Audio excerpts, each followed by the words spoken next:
Hi, this is Frederick from Detroit, Berlin, channel about modular synths and music production in general. This episode is going to be kind of a special, different episode than my regular module videos.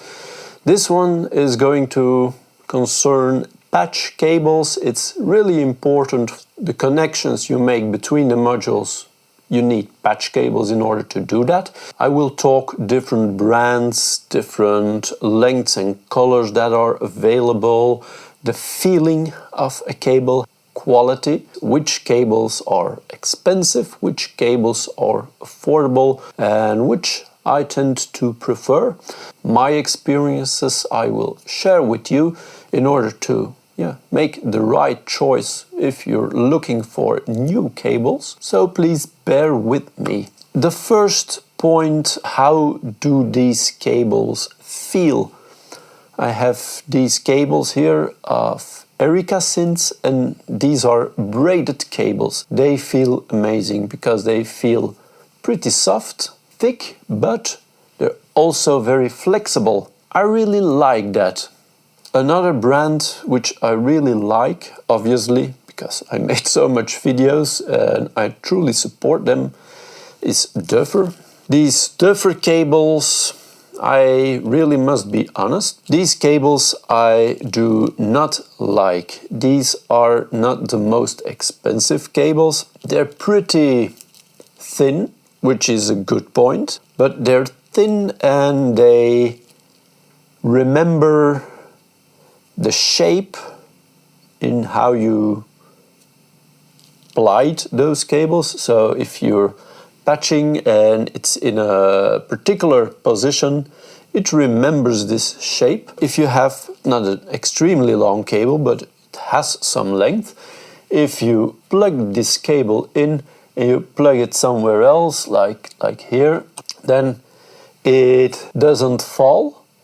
It keeps its shape. When you have a lot of these cables in your system, they all stand, and when you're going in the system, when it's a small system, to tweak some stuff, they tend to be a little bit in the way. It's nicer, like with these big 5-unit modular systems like from Moog and such. These patch cables tend to hang, like with these patch cables from Erica Synths. They're not heavy, they're really flexible, and they don't remember the shape. You do have it with Duffer. Sorry Duffer, truly love your stuff, but the cables, that's not something I really like. Erica Synths, they're really nice and flexible, so truly adore that. The tip-top audio cables, we have some tip-top audio cables here. They do feel nice because they have some weight to them, probably because of the jacks and because they're pretty thick. Thick cables feel nice, but they're heavy, so that's a downside in my opinion. Okay, one cable, it's not a big issue that they're a little bit heavy, but if your system is full of these cables and they're heavy, even a couple of these cables, they weigh a lot. How do they feel? They feel pretty okay, but they are also kind of remembering how they were once patched, so that I don't like. Then I got some unbranded cables. A lot of manufacturers just use these unbranded cables and they sell little sets of these. They keep their shape, so the way they're bent, it kind of gets remembered, so really don't like that. Otherwise they feel pretty standard. Some cables are more flexible than others. This cable, you can see that it keeps its shape, and I don't like that because, like with the Duffer cables, they kind of stand up, stick out, and when you're modulating things, patching stuff, then they, in my opinion, tend to get in the way. They're not all the same. Some have bigger jacks. It's cool because you have something to grip, but if you have a small system or it's all very close together, then those big jacks, yeah, they touch each other. You can't really go in there to pull them out, so they feel nice when they're not patched. They're a little bit of a hassle when they are patched. And then I have this one. It doesn't scream quality feeling, it kind of screams cheap, but they were. So we come back to that. So unbranded cables. I have these Tendrils, and Tendril cables, they are extremely thin. They have these angled jacks. This can be a really big plus, because if you have a neat pre-patched system to go on the road, to do performances, or just to have it patched, this is really great. They don't stick out. The downside is that they stick at one side, so you plug them in and you need to make sure that you don't cover a different plug. It doesn't happen often. I really love these Tendrils. They feel thin, and they're not keeping their shape too much because they're so flexible. So that's a big plus. You just patch them and you keep them patched. The feeling of the Synths patch cables is great. They are braided, so they feel soft and nice, and they are flexible. And also, yeah, the jacks themselves, they feel okay. My personal choice for the feeling of those cables are Synths first, the Tendril ones second, and Tip Top feels okay, but they have some different issues in my opinion. And the Duffer ones, they don't feel that nice. And also the unbranded cables, they don't feel that good. Next point, the quality of the cables. Duffer, the plastic, when they mold it, I assume, the plastic, sometimes it's a little bit too much towards the tip. So when you plug in the cable, it doesn't make a good connection. And that's something that shouldn't be happening when you have a deeper jack and you have a patch cable from Duffer that has a little bit too much plastic, then yeah, it doesn't make the connection well. So that is not, in my opinion, okay. They're a little bit of hit and miss. I had these cables die on me, giving bad connections. Some stopped working, and the quality of these cables, in my opinion, it's, sorry Duffer, but it's not up there with the other cables. I would like to say good stuff about Duffer. I do it with the modules because they're so great, but the cables, I have this 1/4 inch to a 8-inch jack. I had 7 cables and 2 of them still work, and I really quickly stopped using them because they're not good. I want to say the curse word, but they're awful cables, in my opinion. Some people might disagree, but in my opinion, I don't like them, so I can't say I do. The unbranded cables, quality-wise, they're most of the time okay-ish. Some have little problems or bigger problems like Duffer ones, but overall the quality is okay-ish. For the price point, they're of okay quality. Not every cable is the same, these unbranded ones, so it really depends. Is it consistent? It's consistent in a sense that the quality is okay-ish, it's not great. Some of these, not a lot, but some of these, because I have a lot of unbranded cables, I have some of these. After a few years they stopped working, and I must say I'm always extremely careful with my cables, so I don't think it's up to me. I had one instance, and in that sense the quality of the cable It was not really the quality, but it was the lack of strength of the cable that was actually a good thing. I had my old Duffer cases, a base and a top case, and I thought I removed all the cables, but there was one of these little cables that was still connected. I moved the top and I really pulled the cable broke. Thank God the cable broke, because otherwise the jack of the module would be destroyed. And lucky these cables are not too strong. They're strong enough to work in your system and keep working for quite some time until they are done. When you have something like that happening, or when you're patching and your hands get stuck or you pull something, I really prefer the cable to break than to have something with the module, because a module is 100 euros plus most of the time.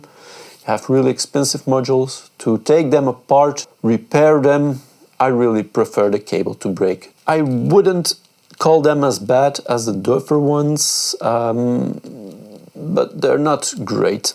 The quality of the tip-top cables, the feeling is okay. Once I dropped a cable like this, you can compare it to me like accidentally throwing the cable to the ground. Not from that high, not extremely hard, but hard enough to break the casing of the jack. It's hard plastic and it broke. Tip-top cables are pretty expensive compared to others, and the fact that they instantly broke on impact, it is a little bit worrying, I think. I also had these cables multiple go bad over the years. I have maybe 30 of those cables, and I must say that maybe 5 of them stopped working. They are heavy, they are expensive. They have the stackable jack at each end, which it's nice because you have kind of a multiple there. But at the other side of it, they are thick. Once you start stacking them, the signal, it kind of, when you're working in your system and you're touching them slightly, the signal is not that stable. I was sending a pitch and the pitch was unstable, and it was because of the connection of these cables. They plug in nice, but then they kind of wiggle a little bit around in some jacks. It is of course a combination. It was in the tip-top modules. Tip-top stuff is really good, but the patch cables, after a while, they tend to fail. They are pretty expensive. They are really heavy. So yeah, I'm really divided on those tip-top patch cables. I wouldn't recommend it based on quality. I wouldn't recommend these that much. The Tendrils, quality-wise, I didn't have a cable of these failing me yet. I have them in my performance rig. I changed a lot of cables to these Tendril cables because it's really neat. Not much to say about it. They do what they need to do. They are really thin, but then again, those thicker cables from tip-top, etc., the wires in these cables are also really thin. Tendrils, they, in my opinion, great cables. Didn't fail on me, so quality-wise I would say good. Really, really good. I didn't have any issues with them yet. Of course, it can happen. It can always happen that a cable goes bad. If cables keep working, then I'm a really happy person. I have cables that really last way longer than some other. The Tendril ones, they're still good, so fingers crossed that they keep on working as well as they are. So quality-wise, they are great. Erica synth cables, they are braided. They are, I think, pretty strong. I haven't had one issue. I have a lot of Erica Synths cables in my system. I tend to prefer to use them, already showing that these cables are really good. Haven't had one cable going bad on me, and I'm using them for a couple of years now, so fingers crossed. I really like the quality of these ones. They feel like they're quality cables. So yeah, Erica Synth cables, I like them a lot already. Then we come to the availability of the assortment, different colors, different ranges. And let's start with Duffer. The range of Duffer lengths is good, is great. You have really small ones. I think these small ones are pretty okay. These yellow ones, I don't like the color, but still I use them for quite a lot. And these shorter ones, they tend to, if you don't touch them too much, they keep performing well. I haven't had a lot of those yellow ones that had connection problems. I had a few dying on me, but I have a lot of these. So if you don't touch them and you leave them in a patched system, they're pretty okay. You can make these little loops, and then they're like really small connections. So I like those Duffer ones for that. So you have a lot of lengths with these Duffer ones, have a choice, and that's good. They are color coded by length. So that is, in my opinion, only useful if you're looking in your box with cables or your hanger with cables. If you're looking for a particular length, you can directly see, oh, that's that length because it has that color. And yeah, that's in my opinion not that useful. When you have multiple cables, I would just order them each length in a different box or on a different hanger. There are so many ways you can order your cables that it is kind of unuseful to have the color-coded lengths. I prefer the more colors you have available of each length, the better. So Duffer, sorry, it's not that useful to have one color per length, but they have different lengths, so that's one thing. The unbranded cables, a lot of the time they have many different lengths and also different colors in those lengths. So you buy a pack of 5 30-centimeter cables in black and one in white and one in red, so, or other colors, so they have more options, so that's good. The Tendrils, they have different colors and they have different lengths, so in my opinion, perfect. The tip-top ones are also color-coded by length, so you have plenty of lengths. You have absurd lengths of 150 centimeters, 250 centimeters, 350 centimeters. So if you need a really long cable, you have them available, so that's a plus. Those cables, I have a few, they weigh a ton, they weigh a lot, so if you connect something, don't let the cable dangling. I am really afraid that would hurt the modules because they're pretty heavy, those long lengths. They also have short cables, one color per length. Not that useful, but the lengths are fine. Then we come to the nice, flexible, braided Erica Synth cables. They have different lengths, as you can see. Short ones, longer ones, and 90 centimeters long. I would really love to have -20, -50 long cables. -50 would be awesome because I have a bigger system. There are people with bigger system. They don't have them yet, but I would so much adore to have 1 meter or 2.50 cables. That would be awesome. They have 3 different colors, white, black and red. I chose a lot of white cables, but then again, I don't really like rainbow colors. Not a political opinion, but I just think that's but ugly, those rainbow colors. It is of course useful if you really want to color code the patch you're making.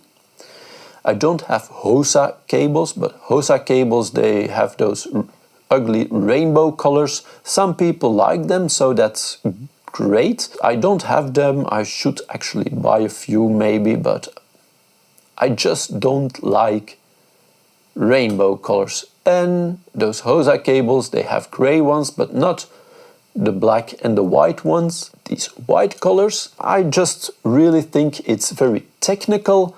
I can easily spot these cables. With black cables, they absorb light, and yeah, if I take a cable, I can directly see how it's patched. I prefer to have one beautiful system where I can directly see how it's connected by lifting the cable. When you're making a patch and you're using different colors for different, like CV circuits and audio circuits, you divide them by color. That's kind of useful, but it also takes a lot of time to make it patched that way, because you also need all those different lengths in those different colors. So yeah, that adds up. I have a second color, the black ones I use for stereo patching. That I do like to divide.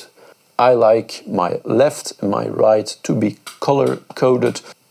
These cables, enough colors for me, enough colors for people that want to color code CV from audio and left of right. It's more than enough in my opinion. I would really like the lengths of 1.50 m and maybe 2 meter or 2.50 m. That would, with a system like this, would be so interesting. The options for Eureka Synths cables are plenty already, and who knows, sometimes in the future there will be longer cables, but for most people the 90 centimeter length is more than long enough. And then we come to looks. I just think the Eureka Synth cables are sexy as far as sexiness in cables go. All the colors look nice. Also with Tip Top, the cables look nice, but the quality, not such a great quality in my opinion, but the cables do look nice and sturdy. The Dover cables are thin and in my opinion don't look nice. The unbranded cables, they also don't look that special. They're nice colors and they're okay, so they're okay looking, not something special. The Tendrils, they are minimal. They are the angled cables that really disappear in a system. So if you're patching a lot, again, I don't like to use them for constantly changing patches, because if you made a connection, then it's difficult to see how that connection is made. They do have a few colors, so you can color code them, but in a dense system, leave them patched.